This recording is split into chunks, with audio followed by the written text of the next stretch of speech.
I think the beauty of movie watching is finding yourself lost in these images that hit you. And there's a type of deja vu that occurs when you see something and you ask yourself, what the hell am I watching? And where have I seen it before? Cinema is a communal art. All of the great filmmakers, Scorsese, Spielberg, Kurosawa, Fellini, Bergman, all these great filmmakers are influenced by the directors, the stars, the cinematographers, the actors that have come before them, and their work is influenced in such a way as to, in some ways, mimic, but also expand on what has come before. About 6 months ago, I guess it was during one of the Barnes & Noble Criterion sales that they do twice a year, I picked up a film called Carnival of Souls that I had heard about for a number of years. Didn't know much about the film, but I had seen a couple of images in documentaries about film, about filmmaking, about the history of film. And I figured, what the hell, let's see what this movie is about. Maybe the critics are right. Maybe the public is correct in that small cult following that finds a movie like this, embraces it, and then expounds on it. And when I watched it that night in the dark, 1 o'clock in the morning, maybe I had a drink in my hand, I can't recall, but I was unnerved. It was an uneasy watch. And I knew then that I had fallen in love with something that was very familiar. Because this 1962 film felt like a lot of other things. It felt like Lynch. It felt like, to a degree, Cronenberg. It felt like the Twilight Zone, and it felt like so much that came before and has come after, and it felt like, I guess, most blatantly of the same time, 5 or 6 years later, Romero. I've been sitting here waiting for the opportunity to talk about this film and try to decide the best time, and I figured, yeah, Halloween, that period where, the ghosts and ghouls come out, and I can't imagine a better film to talk about in celebrating this time of year, for the sheer creepiness, the unease, the tension, the amateurishness of it. I don't know if people are going to listen to this. It's not a film that is going to probably draw in a lot of it's not going to pull the curious in, because I don't know if many people have heard of this movie. But I would say it's one of my favorite movie watching experiences in the last few years, and I'm very eager. I was very eager to share it with you, my podcasting partner, my podcasting compadre. I was really interested in what your take on it was going to be, and because I knew you weren't going to come at it with the same angle as I, but I was really interested in what you saw in it, and because I was pretty confident that you were going to like it. I don't know if you were going to like it as much as I did, but I was pretty confident you were going to like it. So I'm excited to start this episode, this third or fourth episode into the Halloween season with Herk Harvey's 1962 classic Carnival of Souls. Mr. Chavez, give me your impressions, please. Nietzsche said, or Nietzsche wrote, that when you gaze long into the abyss gazes also into you. And it's like you say, it's one of these things where you watch enough films that when you look at a film, you see other films. Yeah. You're not only watching one film, you're watching history, right? So you tell me, hey, we're talking about, we're now in this season that we do, right? The Halloween season. Summer is at least unofficially over. Now, by the time this drops, who knows? So, fuck summer, right? Yeah. So now you're like, Carnival of Souls. Check this movie out. Never heard of it. Never fucking heard of it at all. This 1962 film, and you told me that you primed me for it. You prepped me, which I'm glad you did, because it kind of sent me in a direction where it was like, I know where you're coming from.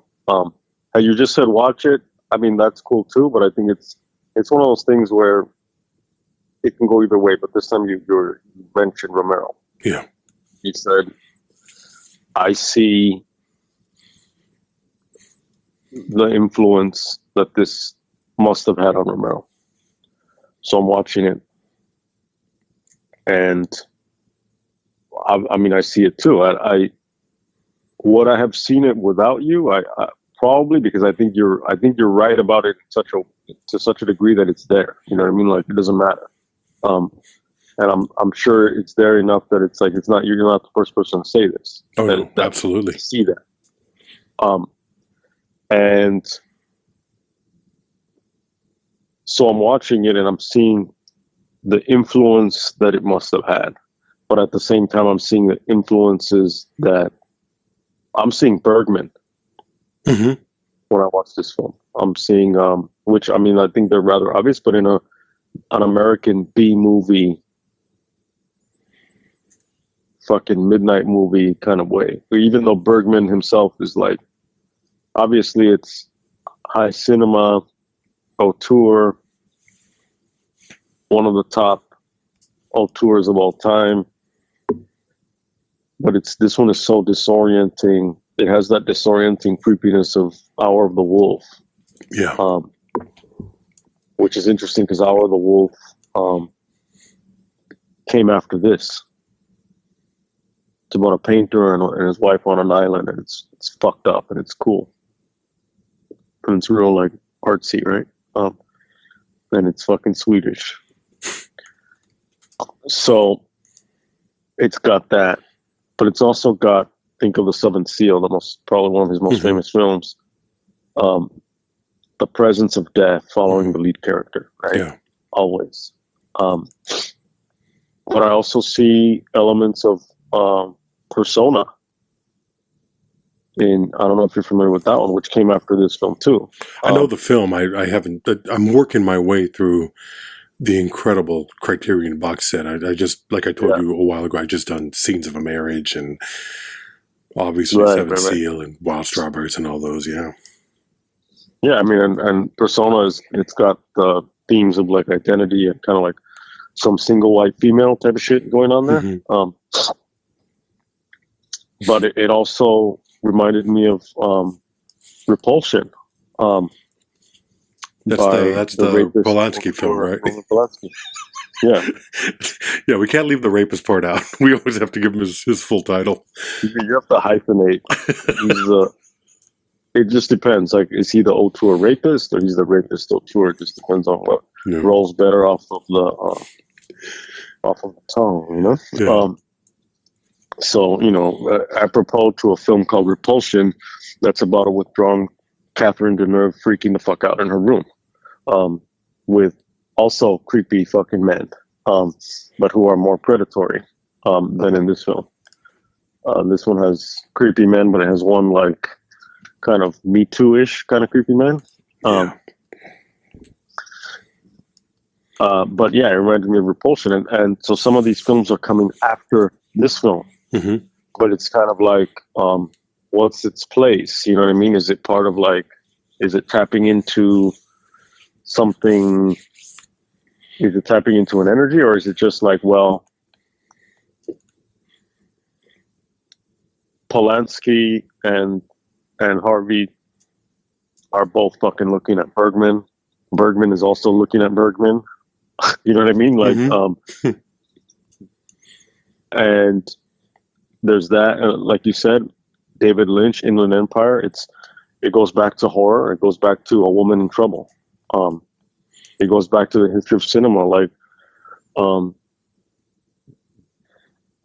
and you know, I hate to put it this way, but it's like horror in the history of cinema as we know it, especially because of American cinema and European cinema. Horror is a white chick running down the street. Yeah. Why? Right? What's happening? What's after her? That's what horror is. That's what thrillers are. That's what tension is. If she's partially naked, maybe then it's horror. If you cut it a certain way, now it's a thriller. Now it's a psychological thriller. If she's running down the street, or if she's screaming in a room, or if she's doing, maybe now it's different. If she's smoking a cigarette, it's noir. You know what I mean? Like, yeah.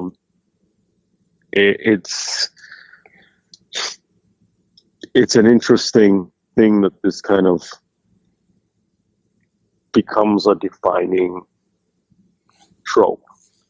Night of the Living Dead. Like 6 years later, end of the decade. The woman who's in this film, because I was like, who is this woman? So I looked her up, and she's in another film, in a film called The Curse of the Living Corpses. No, the Curse of the Living Corpse. Mm-hmm. From 1964. And I was like, oh, that's interesting. It's like this film probably influenced Night of the Living Dead. But the woman in this film is in another film I hadn't heard of called The Curse of the Living Corpse. She reminds me of Barbara from fucking Night of the Living Dead. Mm-hmm.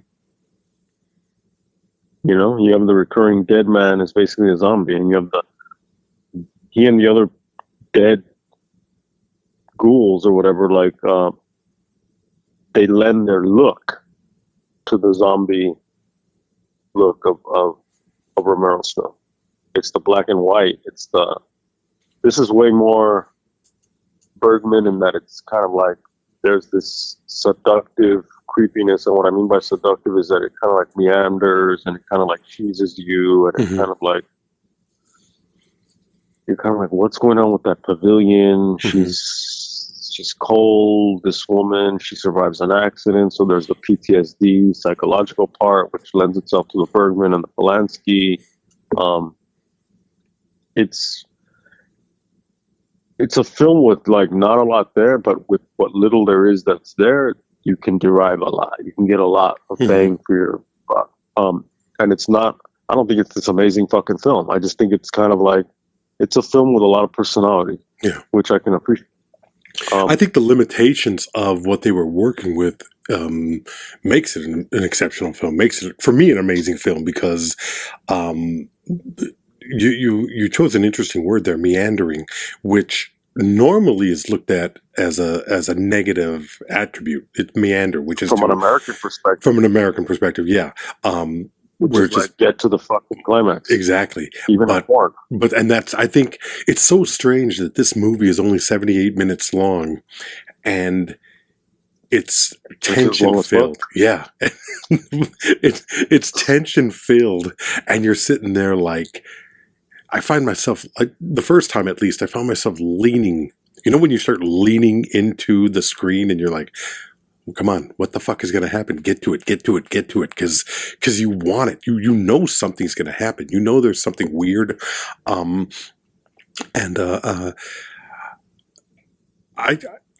As I watched it, it taps into a lot of our own personal fears. Like, I'll give you an example. I've moved a number of times in my lifetime, probably 5 or 6 times in LA alone. And, every time I moved into a place, usually by myself. And if you've ever done that, if you've ever lived by yourself, that first night in a new place it's creepy. There's an unease there. There's an unfamiliarity, and there's a wonder of what's going on outside those doors. Am I protected? Am I safe? And when you watch the young woman in the boarding house, and it's interesting because she's being haunted by parallel creepiness. Mm-hmm. There's this guy, this Me Too motherfucker, who I think Sidney Berger. I think he's great in this film because it's so overdone. It's such a ridiculous performance in some respects. But you and I about, I don't know, 8, 9, 10 years ago were at the pantry. Remember this? Yeah, I knew you were going to say that. As soon as you said, like, 8, 9, 10 years ago? I was like, oh, yeah. No, as soon as it was just the way you set it up. You were like, you and I, and I was like, yeah, I'm sitting in that fucking booth. I remember. We're sitting in a booth, and we're eating our world food. Famous fucking pantry. World famous pet, 2 o'clock in the morning, whatever, after a show. Always open. Always open. I think it's around Halloween. It might have been Halloween. It might not have even been a show. It might have been a Halloween party that we were at. And we're there, and we're watching these guys hit on these women. And you and I are both equally either embarrassed or disgusted by the whole thing, because it's like, you're a fucking idiot. You're trying way too hard. But what was also disturbing about it was how into it the women were. And as I'm watching this guy, I thought to myself, this is that. Whenever you think something is going too far or is a little bit too overdone, it becomes helpful to be able to reference something in your own life that is comparable. And the Sidney Berger performance, if I hadn't had that pantry experience, I would have thought it was overdone. So you wouldn't have, yes. You would have, I would have been a little bit more dismissive. Yeah, I would have been a little bit more dismissive. I would have been like, oh, come on, guys aren't that creepy. No, motherfuckers are that creepy. Are that, of course. that lazy eyes that he had, that not a lazy eye, but there's something about his eyes that are drooping and kind of, he looks kind of high. And he's talking in that hip talk, and he's like, "Oh, come on, baby," he's doing that shit. And he's like, you want me, you don't want me, you don't want to be alone, and her vulnerability, but also her walls. Yeah, it was. Yeah, he mentions that, and I loved it, and I reference that because those kind of guys just like. I feel like you're a fucking embarrassment. You're a fucking embarrassment. But to see it portrayed on screen, it amplifies it. Everything that when a camera points at an image and captures that, it's amplified. So the choice from an actor standpoint is, do you play it bigger or do you play it smaller? And if you play it bigger, then you have to make it real big. And I think that's kind of what he does. And it's a good acting choice. I never saw him in anything else. I never saw him anywhere. But in this, he nails it for me because he's uncomfortable, because he's creepy, because he's just fucking, there are moments there where I want to smack the shit out of him because he's such an unlikable guy, but he's real for that moment where, and then there's like this moment where he's standing outside. It's like their date, and he's standing outside of the church waiting for her to come out, and he's smoking that cigarette, and it just lingers on him smoking that cigarette. And I thought it was really natural. And he's waiting and waiting and waiting. And then she comes out and he turns it on. And he becomes the guy that we've seen earlier. And you realize what a scumbag he is, how calculated all of this is. And that's the game for him. That's like, that is, yeah. That's the character that's gonna like get the girl in his mind. Mm-hmm. And even when his friend at that bar, his friend's like, "Oh, I'll help you out." He's like, "No, this is my shit." Whatever he tells the friend. Yeah, and what he says is very like, "Oh God, you're fucking disgusting." He says it's my pig or something like that. Yeah, so he calls it my thing. Yeah, something like that. Yeah. I don't know if he said my pig. No, he didn't say pig. I didn't think he called her a pig. I didn't think this is my thing or something like that.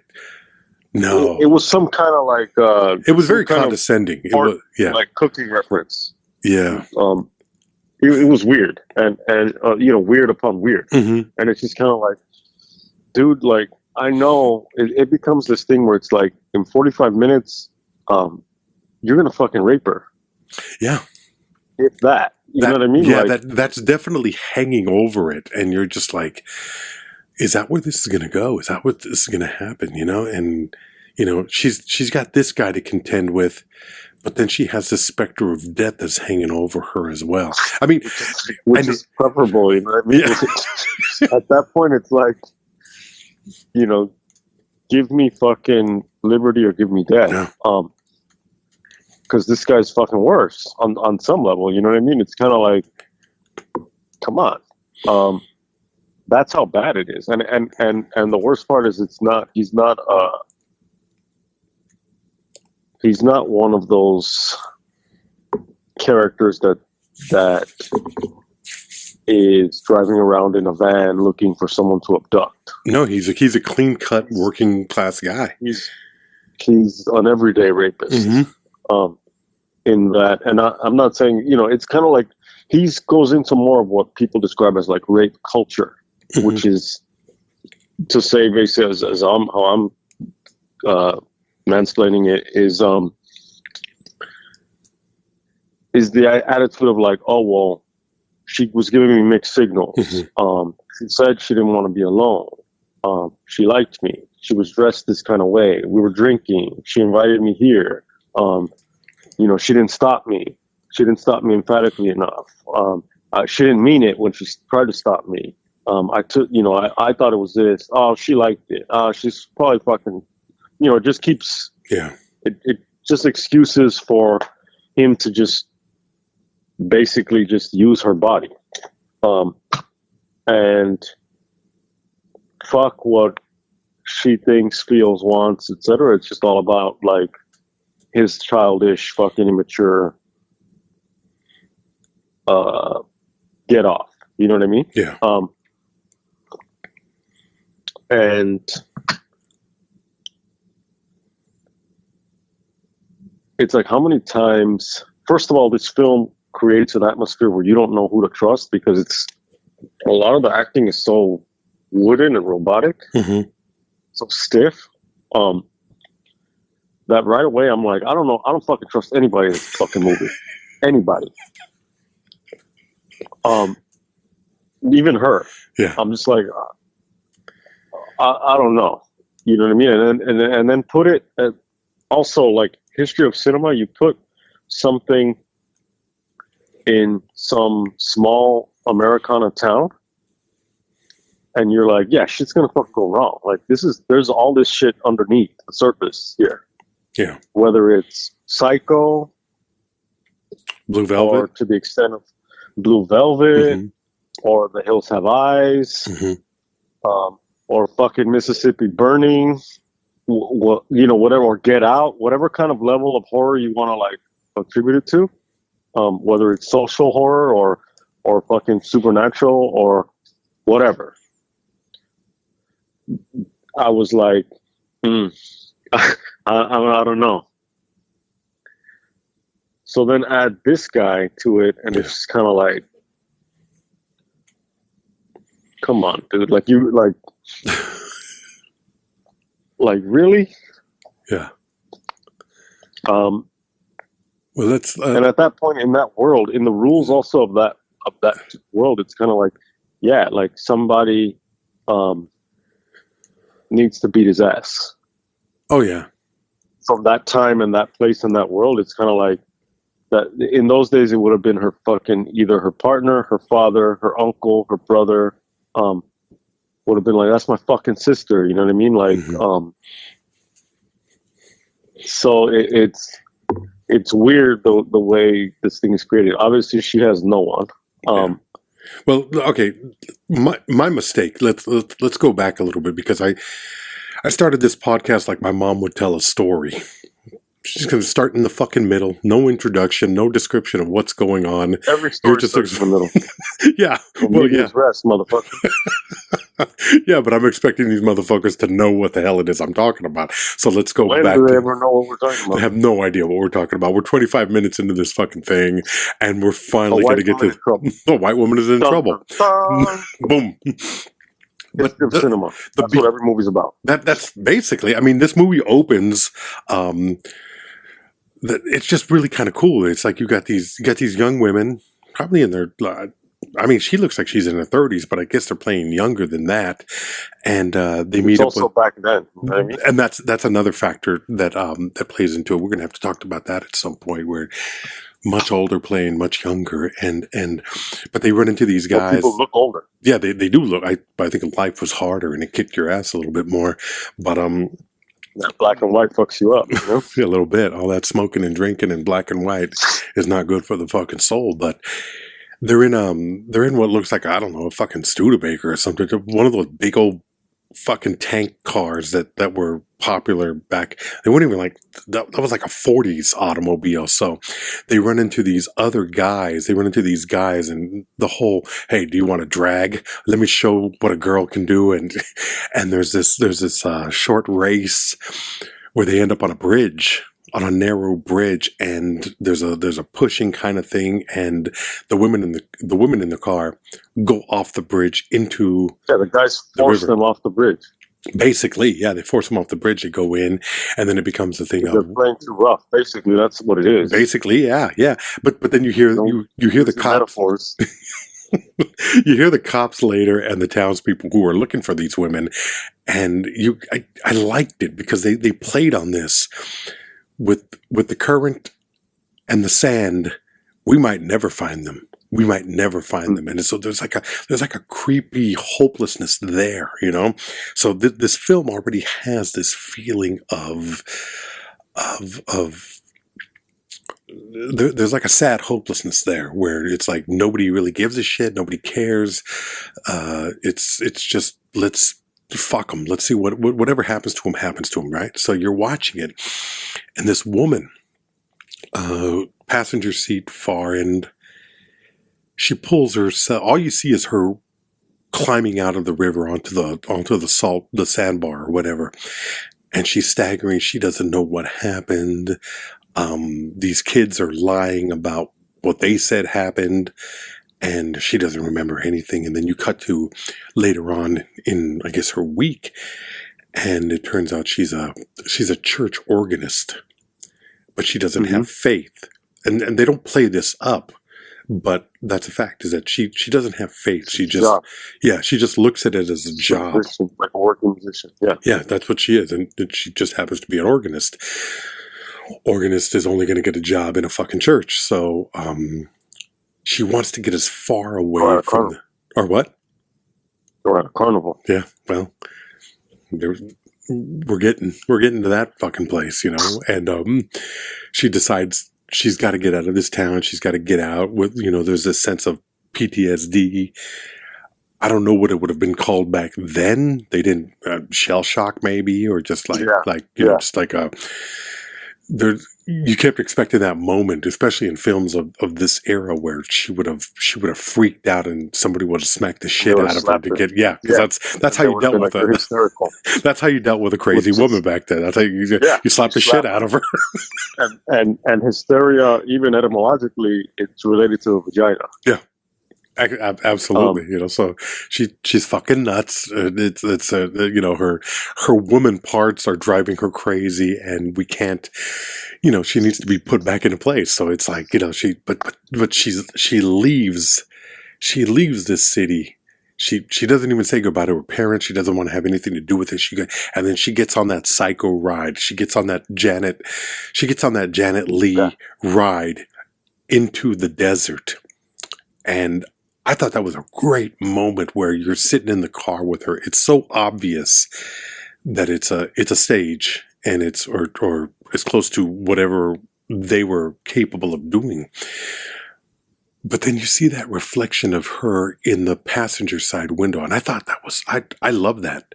Where you see her and she's looking at herself and, and I couldn't tell. I mean, I don't know how the fuck they did it, because if the camera's facing there, the camera would have been in the reflection, but it's not. Maybe you angle it differently. I don't know about but maybe it was a projected image onto, you know what I mean? Yeah. I don't technically I don't know how they did it. So, but I kind of like that, because I still like the mystery of how movies are made. And she sees this zombie, or I don't know if it's a zombie. Would you call him a zombie or a ghoul? He was a ghoul, right? I would say, yeah, like this ghoul. That's how I would refer to him. Yeah. Yeah, he wasn't a zombie. Because he doesn't seem, he's not like a ghost. He doesn't seem like a ghost because he seems like an actual flesh and blood creature. Yeah.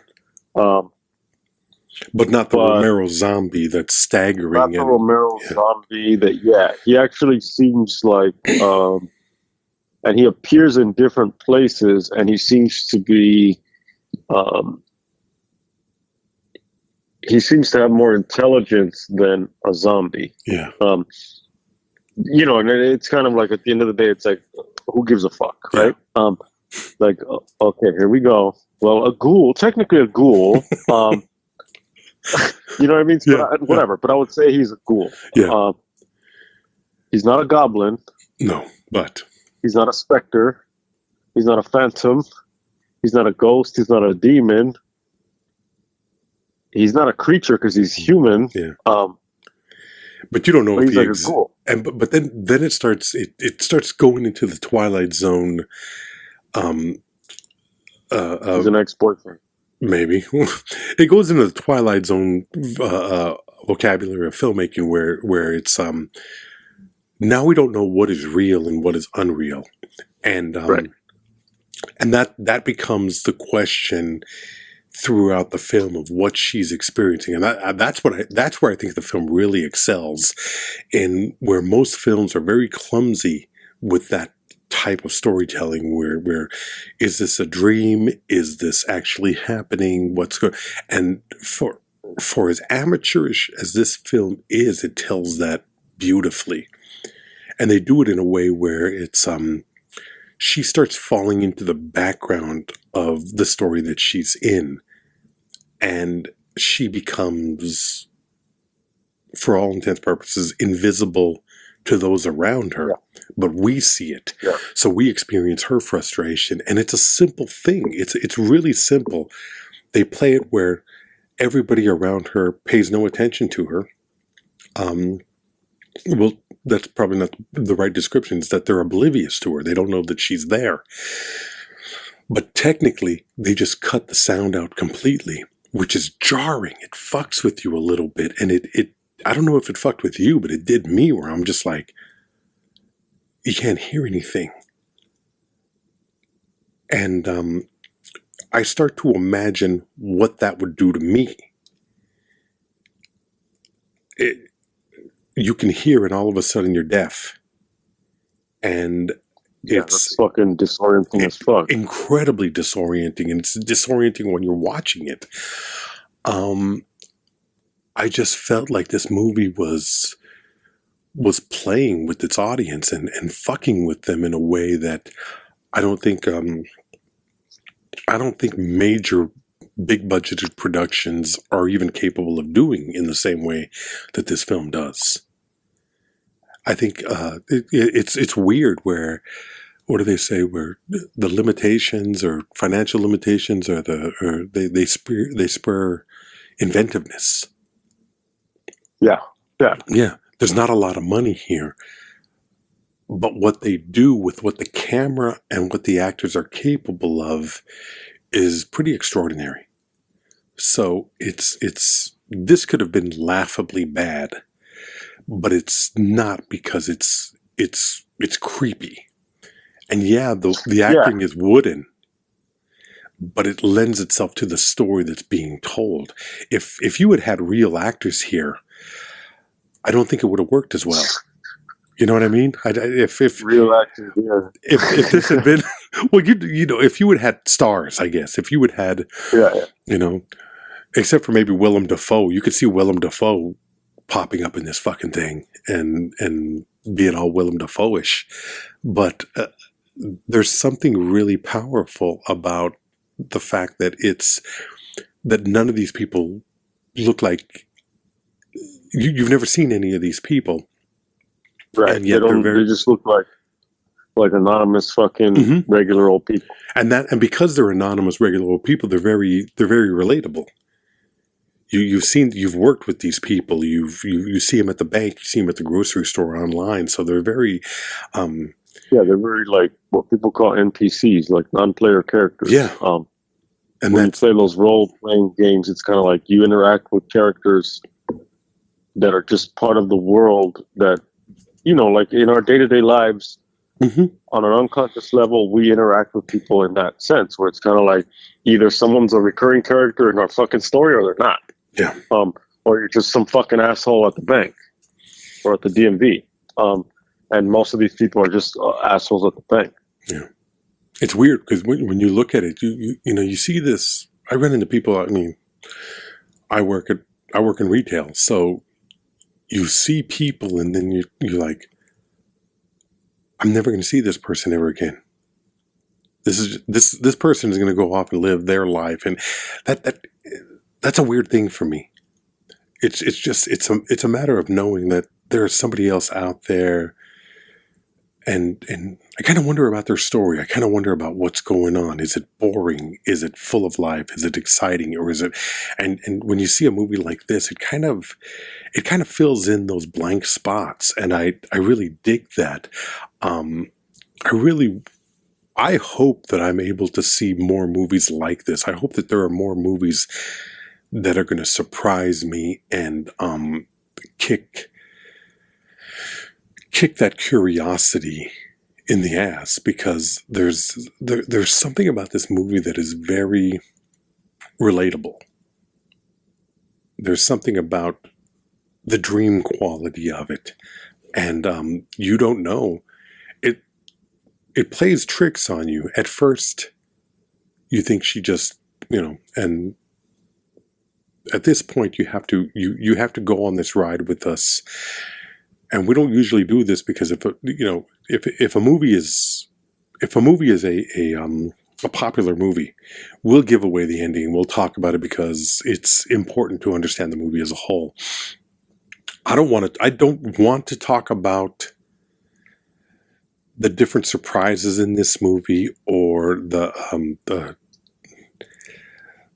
plot twists or those Shazam moments where everything comes into clarity, but it's impossible to not talk about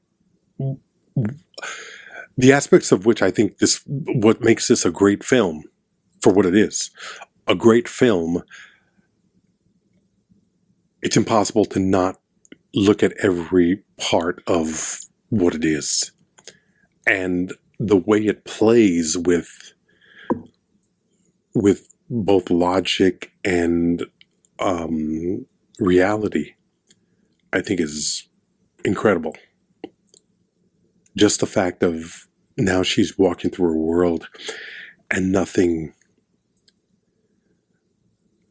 can respond to her, and how disorienting that can be, and how she feels like she's slowly losing her mind. She's basically being gaslit by light by life. And you start to go back and you're like, well, it was just PTSD. But if you've seen enough movies, you know that the twist is possibly she didn't survive that original accident. Then the curiosity comes into my head of, because I always like to watch movies in the context of the times in which they were made. What came before this that played with that trope of cinema? The heroine who died at the beginning. You know, we've seen it numerous times. We've seen it in The Sixth Sense. We've seen it in, there's an episode of The Twilight Zone called The Hitchhiker, where a woman is driving cross country and she sees a hitchhiker and she avoids him, but he keeps appearing in gas stations and diners and at, you know. So it's like The Hitcher. It's like the Rutger Hauer film. The Rutger Hauer, yeah. Yeah. That was more of a like evil. The Twilight like Duel. That was more. Yeah. Well, like unknown evil, but like in The Hitchhiker, in the Twilight Zone episode, it was the specter of death. Death is following her in the form of this man, and you see that with the ghoul, who is actually the director. That's Herk Harvey. That's the director of the film. And he's following her. But she's drawn to this place. And it's a jump in logic, because what the fuck does this place, this what looks like an abandoned amusement park, what the hell would that have to do with anything in the story except that it's there, it's abandoned, and it's creepy as fuck? And there's something about the subconscious and the unconscious mind that doesn't always make sense. So you take that leap of logic in watching it and say, this makes absolute sense that she would be drawn to something that makes no sense to us, the viewer, and probably doesn't make any sense to her, but she's drawn to it. And she goes there to this abandoned, like, amusement park, this Coney Island kind of place. And that's where she sees death. And I guess that's accompaniment, you know, the company of death. That scene is very creepy as she's being chased on the beach, and they find the footprints at the end, and that's where the footprints stop. And I just, if you're watching this late at night, and I recommend late at night, started at about 1 o'clock in the morning, turn off the lights, make that room as dark as possible. Scare the shit out of yourself. That's the way you're going to enjoy this movie. This is the kind of movie that once you get up, you feel creepy and you're like, let me go check the bathroom real quick. You know what I mean? Let me pull this curtain real quick. Yeah. There's some ghoul motherfucker in the closet. Let me go check. I'm a grown fucking man, and I'm checking the closet for ghouls. I mean, that's the sign of a good movie. That's the sign of a movie that really gets under your skin and makes you question logic. You know none of that shit is happening, but there's just that kid in you, and this does harken back to kids, because what's kind of sad about this movie, and the people who are going to find it, you and I would have found this movie in the early 80s on a UHF channel. This would have been playing late at night. And the magic of that is you turn it on and you start watching it and you're like, this is fucking stupid. But slowly you get pulled into this world and the creepiness of it, and you can't turn it off. And by the end, you're leaning into that little screen, watching it as your mom is asleep in the other room, as your dad has fallen asleep on the sofa, and you don't want anybody to know that you're watching this shit, but you're freaked out. And that's the best thing. 7, 8 years old, watching something that you barely understand, but it taps into some dark subconscious fear that you have of the unknown world. And that's something that's magic when you can stumble upon that in the summer, you don't have to go to school the next day. Right. You just You're watch. late as fuck. You're late as fuck. You're just, you know, you're hopped up on fucking Captain Crunch and Kool-Aid or whatever the fuck, you know, and you're just watching it and you're scared. You're fucking scared. This would have scared the shit out of me. And it would have been great to run into it then. And I think I might have at one point, or at least I saw image. I definitely saw the image of that ghoul motherfucker climbing out of the water, sitting up out of the water. Remember? Mm-hmm. It's a creepy, very powerful moment. And and here's the thing. I think I've seen that moment a number of times in other films. So So having never seen this film, I've seen this film through other filmmakers' eyes. And that's one of the things that I treasure, where it's like, oh shit, this is that's where I saw this. This is where that's from. And it's beautiful. It's beautiful to know that the people that you love, the Lynches, the Scorseses, the Spielbergs and Cronenbergs, and all these people who have made the films that you have fallen in love with for so many years and have hold so dearly to your heart, they've seen other things that have influenced them, and they slip them into their own movies, and it's even creepier. And you know, yeah. When you hit on something for me when you said that it's one of those UHF, Mm-hmm. Because I remember being at like a babysitter's house, like Mm-hmm. you know, a friend's house type of thing, family friend's house, and like everyone's asleep and you're fucking like watching the TV again late as fuck. And I remember one movie that came on was Kiss of the Spider Woman. Oh yeah. I was like 5 years old. I don't know how old I was, but I was too young. Right? You were too young to be watching that shit. But I remember like the image of like the fucking Spider Woman. Mm-hmm. And I know it's these dudes in prison talking. Mm-hmm. They must have edited out the fucking like dudes in prison fucking part. Because I don't remember that part, but I remember the dudes in prison talking, William Hurt and Raul Julia, and but I remember that image of the fucking like the Spider Woman that is talked about, right? Was that Sonia Braga? Maybe, I don't know. I remember. Oh my god, yeah, and weird.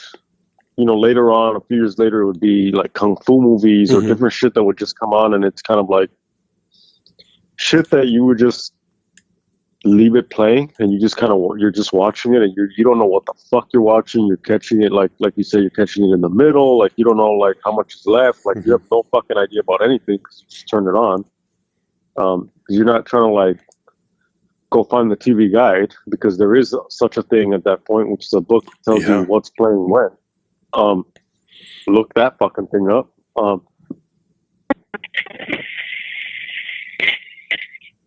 Those things that it's like. Go back. I lost you for a second. Look that fucking thing up, and then what? Look that fucking thing up. But this would have been one of those films that you would remember years later, and it was like, yeah, I remember this movie about this. This lady's in an accident, and she like goes to another town, and she's just freaking the fuck out, and blah blah blah, blah, right? Yeah. This perfectly fits with that kind of vibe of late night, and it's not fucking jump scare. It's none of that. It's just one of those. It's just one of those creepy fucking dreamlike films that. On some level, is it going to be something that's going to fucking change your life because you watch this fucking movie? No. Maybe if you watch it young enough in that kind of scenario, maybe it will it'll be this weird influential type of thing. But I just watched it last night. Yeah. Late as fuck, and After work, after getting out of work. yeah, after work. So yeah. you're tired. You're watching this thing. Okay. Yeah. And yeah, you get out of work late, fucking like watching this movie and just being in this kind of like, oh, okay, Yeah. just like, okay, that was interesting, and it's interesting just more so than standing on its own. It's interesting in how it connects to everything else, which is how we open this episode. This short but sweet fucking thing, and it's a short but sweet movie, short but sweet episode. It's how it connects to other films and the history of cinema, and again gazing into that abyss of cinema, and seeing how what it reminds you of and what vibes. It's all about the vibe. You know what I mean? Like it's all about that. To just sit there, and it doesn't take that long to watch, and you're just kind of like, oh, this is cool. Like, it's cool in exactly what you said when you're like, now go look at Romero. Just even if you're just looking at scenes or clips. Yeah. And you're just like, oh shit, like put yourself in the 60s, and like, how long did this play in theaters? How did that even work? Like, what kind of release did this get? Like, what would it have to be like to see this movie, to be an aspiring filmmaker, to retain certain images and certain vibes and aspects of this film, so that years later you can make a film that has like an echo of that? And is that even something that, like, did Romero even fucking see the movie at all? I don't know. You know what I mean? Like, because it's possible that he didn't, but it just kind of like, it's one of those things. I just thought it was super interesting, because it's not like Romero could have just gone on Netflix and looked for this shit, or been like, well, where can I stream this motherfucker? Like, that doesn't exist at that time, obviously. So you can't really cut and paste. You have to remember. You have to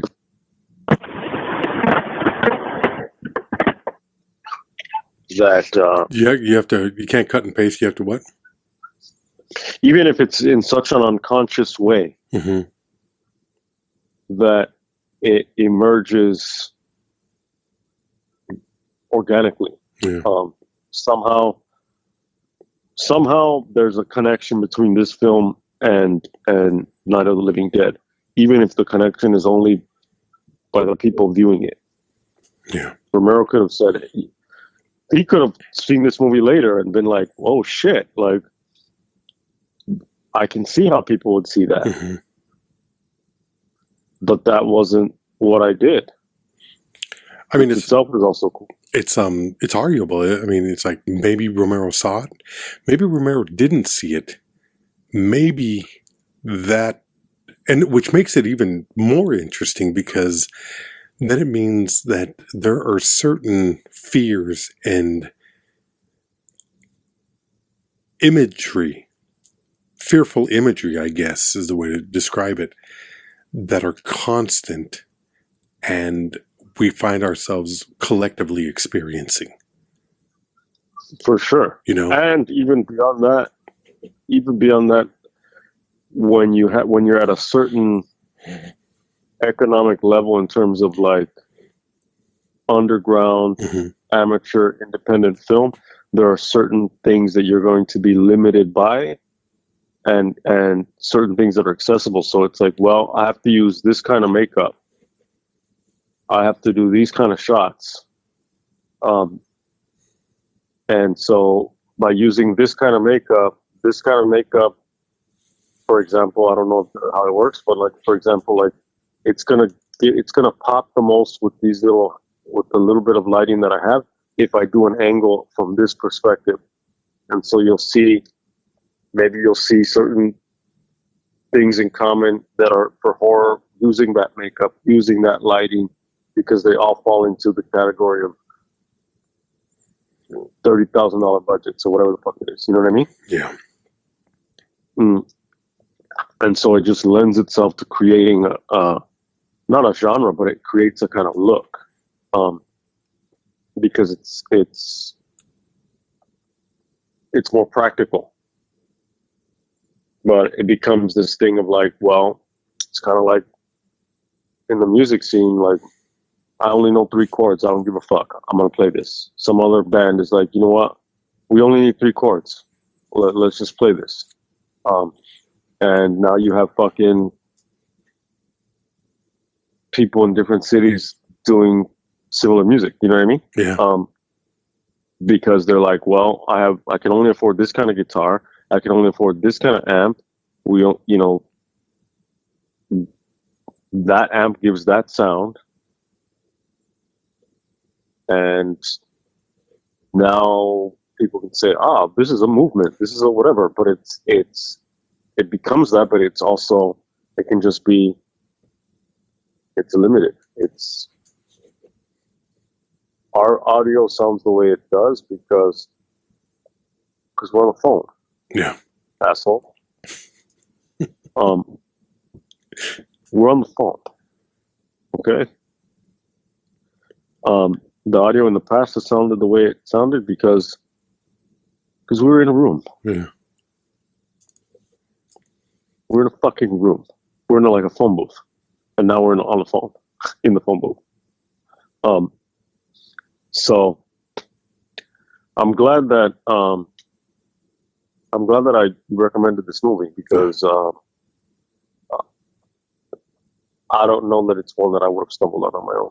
I hadn't stumbled on it yet. You never know, but yeah, I mean, I don't know. It would have popped up. It might have popped up in a documentary about movie watching. I don't know. It just had. This is one that I don't even know how I first stumbled on it. I just remember, and it had been sitting on the. It had been sitting on the Barnes & Noble shelf for a number of years, and I would look at it and I was like, well, I don't really particularly care for the artwork, but I like old films, and I like black and white, and I like psychological horror. And I started looking into it, and I was like, well, there seems to be a cult following. There seems to be something here. And there were a couple of things that really drew me in. It was the creepiness of that abandoned amusement park. Yeah. I mean, think about it. The story is Herk Harvey he would make industrial films in Kansas. He wanted to be a filmmaker, but they're in Kansas, so they become industrial filmmakers. So they're making films for companies, schools, shit like that. And he decided to go to California for a vacation or a business trip. I'm not sure which, but as he's driving cross country and coming back, he drives through Utah, and he sees exactly what she sees in the movie. And it's this fucking grand, weird Russian mosque kind of thing. It's weird. This dance hall. And he sees it and he starts inquiring about it. And it was a Utah attempt at creating this, a Mormon community trying to say, hey, we're as fun as Coney Island, as ridiculous as that might sound, but I heard that on one of the side pieces on the Criterion disc, and this thing had been here. It had been there since the late 1800s. It had been built there, burned down, rebuilt, burned down again, rebuilt. At one point, the Great Salt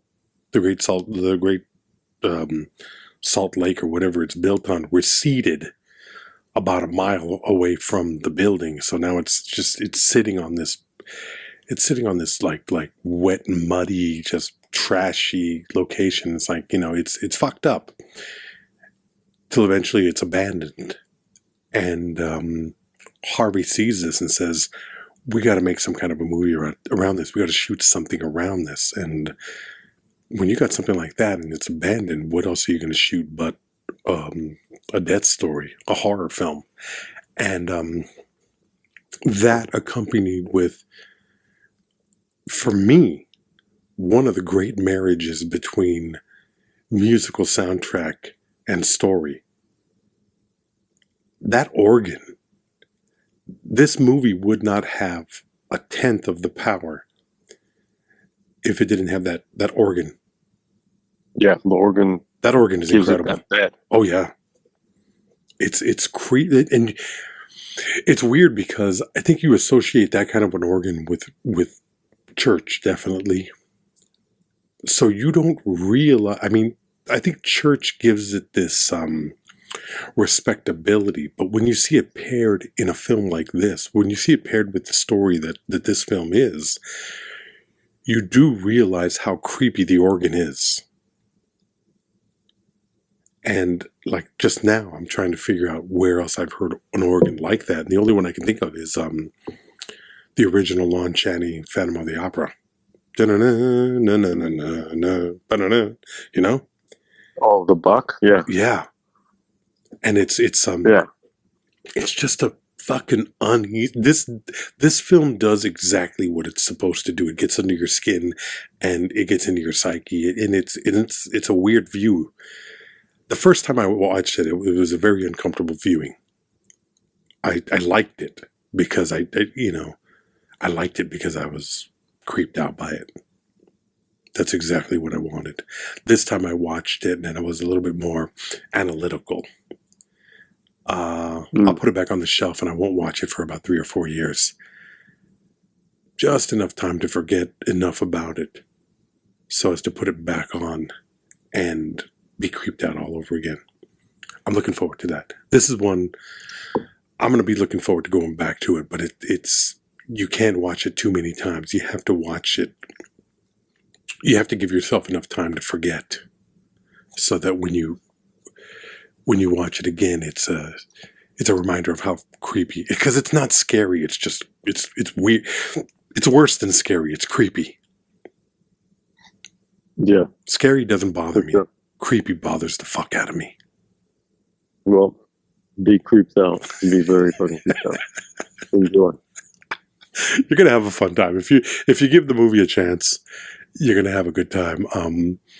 I don't know if it's a date night movie. It's not. It's definitely a movie where you have to be watching it with someone who likes movies and understands and respects. But that's the great majority of films that we talk about, so that kind of goes without saying. But I'm glad that we could talk about it here. I'm glad that you saw much of what I saw in it, and I'm glad I'm not the only one, because I think it's a fucking powerful, good film. I think it's a good time, and I think it's one of those films that it's underseen, it's underrated, but those who've seen it realize that they're seeing something, I think pretty amazing as far as whatever limitations are overcome. This is that film. This is a pretty goddamn good time. So I'm glad we had a chance to talk about it. I'm glad that for sure. Yeah, I'm glad we were able to bring it to people's attention. So that's the episode. Mr. Chavez, is there anybody you want to thank? Someone donated anonymously. buymeacoffee.com/WatchRickRamos. That's all, folks. Goodbye. Best wishes, folks. Bye-bye.